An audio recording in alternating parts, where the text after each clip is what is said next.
আসসালামু আলাইকুম। এটিএন বাংলা সংবাদে সবাইকে স্বাগত জানাচ্ছি। আমি মারিয়া চৌধুরী। সংস্কার প্রশ্নে জাতীয় ঐকমত্য কমিশনের সাথে বিএনপির তৃতীয় দফায় বৈঠক শুরু হয়েছে।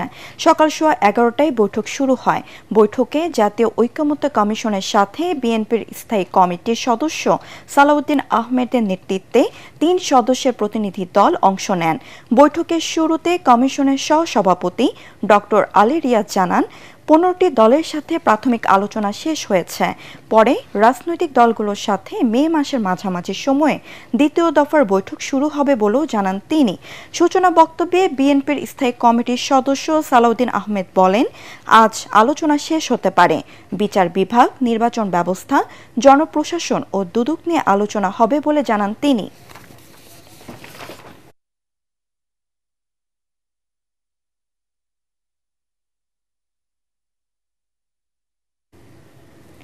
দর্শক, এই মুহূর্তে জাতীয় সংসদ ভবনের এলডি হলে আছেন সহকর্মী মাজহারুল হক মুহাজির। আমরা সরাসরি চলে যাচ্ছি তার কাছে।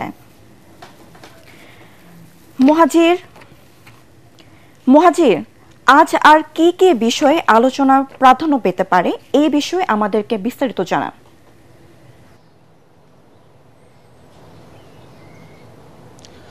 মারিয়া, আপনি জানেন যে আজ তৃতীয়বারের মতো কিন্তু বিএনপির এই বৈঠক অনুষ্ঠিত হতে যাচ্ছে এবং জাতীয় ঐকমত্য কমিশনে বেলা 11:15 আজ বিএনপির নেতা সালাউদ্দিন আহমেদ এবং 3 সদস্য বিশিষ্ট একটি প্রতিনিধি দল সংসদের এলডি ভবনে আসেন এবং তারা এসেই কিন্তু সূচনা একটি বক্তব্য রাখেন।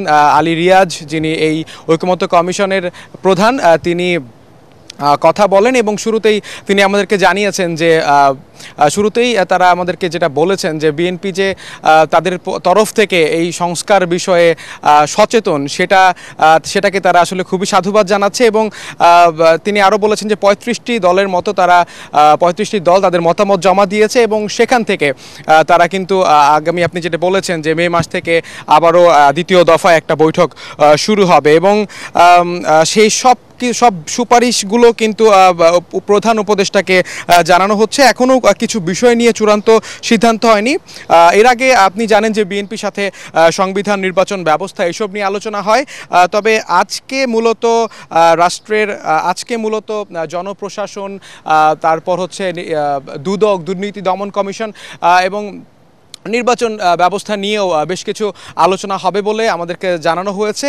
বিএনপি নেতা সালাউদ্দিন আহমেদ কিন্তু সূচনা বক্তব্যেই একটা বিষয় পরিষ্কার করেন যে এই যে তৃতীয়বারের মতো বৈঠক, সাংবাদিকরা জানতে চেয়েছিলেন যে কেন, তিনি বলেছেন যে এটা রাষ্ট্রের বিষয়, এটা নিয়ে তাড়াহুড়ার কিছুই দেখছে না বিএনপি, যেহেতু এখানে সংবিধানও জড়িত, তাই ধীরে সুস্থেই এই সংস্কার বিষয়টা নিয়ে তারা ভাবছেন। মারিয়া, আর কিছুক্ষণ পর অর্থাৎ 1টার দিকে বিএনপির তরফ থেকে আরেকটা ব্রিফিং অনুষ্ঠিত হবে, আমরা সেখানেও থাকবো এবং বাকিটা হয়তো বা এটিএন বাংলার মাধ্যমে দর্শকদের জানিয়ে দিব। মারিয়া, আপনাকে ধন্যবাদ। মানবতা বিরোধী অপরাধের মামলায় জামায়াত নেতা এটিএম আজহারুল ইসলামের আপিল শুনানির জন্য 6 মে দিন ঠিক করেছে আপিল বিভাগ। প্রধান বিচারপতি সৈয়দ রিফাত আহমেদের নেতৃত্বে 4 বিচারপতির বেঞ্চে এই আদেশ দেন। আদেশে বলা হয়, ওই দিন আপিল বিভাগের পূর্ণাঙ্গ বেঞ্চে এ বিষয়ে শুনানি হবে। 6 মে মামলাটি আপিল বিভাগের কার্যতালিকায় শীর্ষে থাকবে। গত 26 ফেব্রুয়ারি মানবতা বিরোধী অপরাধের মামলায় জামায়াত নেতা এটিএম আজহারুল ইসলামের মৃত্যুদণ্ডের রায়ের বিরুদ্ধে আপিলের অনুমতি দেন সর্বোচ্চ আদালত। একই সাথে 2 সপ্তাহের মধ্যে আসামি পক্ষকে আপিলের সারসংক্ষেপ জমা দিতে বলা হয়। মানবতা বিরোধী অপরাধের এটি প্রথম কোনো মামলা যে মামলায় রিভিউ থেকে মূল আপিল শুনানির অনুমতি দেয় আদালত। 2014 সালের 30 ডিসেম্বর আজহারকে মৃত্যুদণ্ড দেন আন্তর্জাতিক অপরাধ ট্রাইব্যুনাল। 2019 সালের 23 অক্টোবর মৃত্যুদণ্ডের রায় বহাল রাখে আপিল বিভাগ। উপাচার্যের পদত্যাগের 1 দফা দাবিতে আমরণ অনশন শুরু করেছে খুলনা প্রকৌশল ও প্রযুক্তি বিশ্ববিদ্যালয়ের শিক্ষার্থীরা। সোমবার বিকেলে স্টুডেন্ট ওয়েলফেয়ার ভবন চত্বরে এই কর্মসূচি শুরু করেন তারা। এ সময় শিক্ষকরা সময় চেয়ে শিক্ষার্থীদের অনশন ভাঙার অনুরোধ করেন, কিন্তু নিজেদের দাবিতে অনড় শিক্ষার্থীরা। নতুন ভিসি নিয়োগের মাধ্যমে ক্যাম্পাসে সংঘর্ষের ঘটনার পূর্ণ তদন্তের মাধ্যমে দোষীদের শাস্তি চান তারা।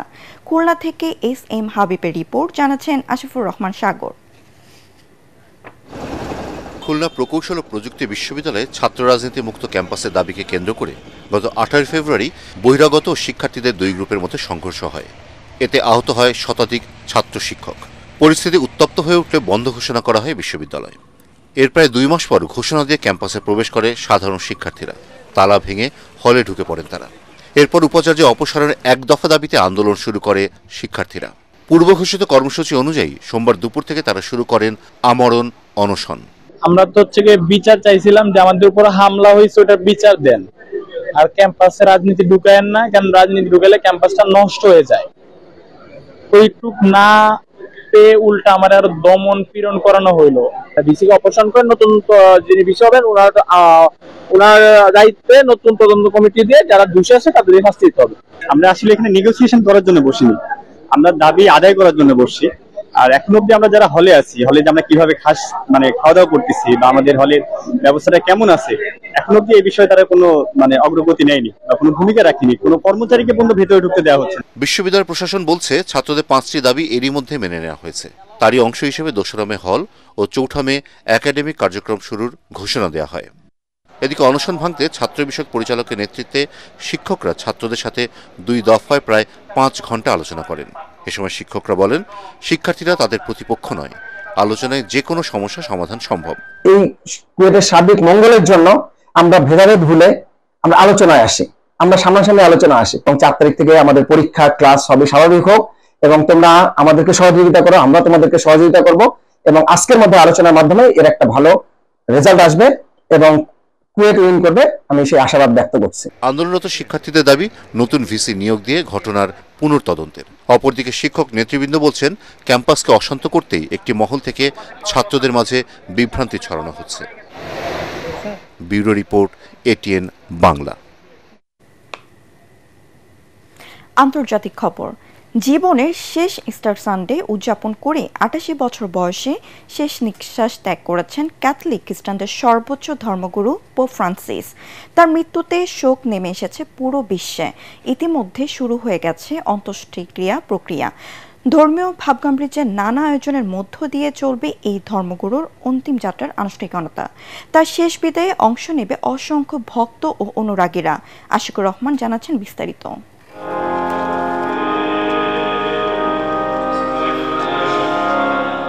পোপ ফ্রান্সিসের পুরো নাম জর্জ মারিও বার্গোগোলিও। তিনি ক্যাথলিক গির্জার ইতিহাসে প্রথম লাতিন আমেরিকান ও প্রথম যিশুবাদী পোপ ছিলেন। মৃত্যুর আগে পোপ ফ্রান্সিস ঘোষণা দিয়েছিলেন, তার আত্মা পরকালে যাত্রা করলে দেহের অন্ত্যেষ্টিক্রিয়া হতে হবে সরল ও আনুষ্ঠানিক। সাধারণত রীতি অনুযায়ী পোপের মৃত্যু হলে তাকে 3 স্তরের কফিনে করে সমাহিত করা হয়। স্তরগুলোয় থাকে সাইপ্রেস কাঠ, সীসা ও ওক কাঠ। পোপ ফ্রান্সিসের চাওয়া ছিল দস্তা আবৃত একটি সাধারণ কাঠের কফিনে তাকে সমাহিত করা হোক। Sono molto addolorato, è un'ora molto grave per la Chiesa.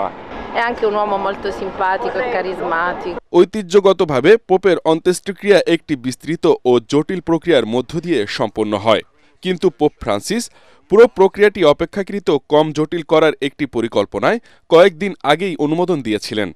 একই সাথে সাধারণ মানুষের শ্রদ্ধা নিবেদনের জন্য সেন্ট পিটার্স ব্যাসিলিকায় একটি উঁচু স্থানে পোপের মৃতদেহ রাখার ঐতিহ্যবাহী নিয়মও বাতিল করে গেছেন পোপ ফ্রান্সিস। এর পরিবর্তে শোকগ্রস্ত মানুষকে শ্রদ্ধা নিবেদনের জন্য তার মৃতদেহ ঢাকনা খোলা অবস্থায় কফিনের ভিতর রাখতে বলেছিলেন। এদিকে পোপ ফ্রান্সিসের ইচ্ছামাফিক ভ্যাটিকানের বদলে তাকে সমাহিত করা হবে রোম শহরের অন্যতম গুরুত্বপূর্ণ ও প্রাচীন Catholic church basilica of saint Mary মেজরের ব্যাসিলিকায়। 1 শতাব্দীর বেশি সময়ের মধ্যে তিনিই প্রথম পোপ, যার সমাধি ভ্যাটিকানের বাইরে হতে চলেছে, যেখানে অংশ নেবে কয়েক হাজার ক্যাথলিক অনুসারীরা। Recontra positivo para nosotros, nos dejó como un faro, ¿no? আর্জেন্টিনায় জন্ম নেয়া পোপ ফ্রান্সিস ছিলেন দক্ষিণ আমেরিকা থেকে বেছে নেওয়া প্রথম কোনো পোপ। 2013 সালে তিনি পোপ নির্বাচিত হয়েছিলেন। তবে কার্ডিনালরা বেশিরভাগ সময় ইউরোপ, বিশেষ করে ইতালি থেকে কাউকে পোপ হিসেবে বেছে নিয়েছেন। এখন পর্যন্ত 266 জন পোপ হয়েছেন। তাদের মধ্যে 217 জনই ইতালির নাগরিক। আশিকুর রহমান, এটিএন বাংলা। পরবর্তী সংবাদ দেখার আমন্ত্রণ জানিয়ে এখনকার মতো শেষ করছি। এটিএন বাংলা সংবাদ ইউটিউবে দেখতে ব্রাউজ করুন youtube/ATN Bangla News। ধন্যবাদ সবাইকে।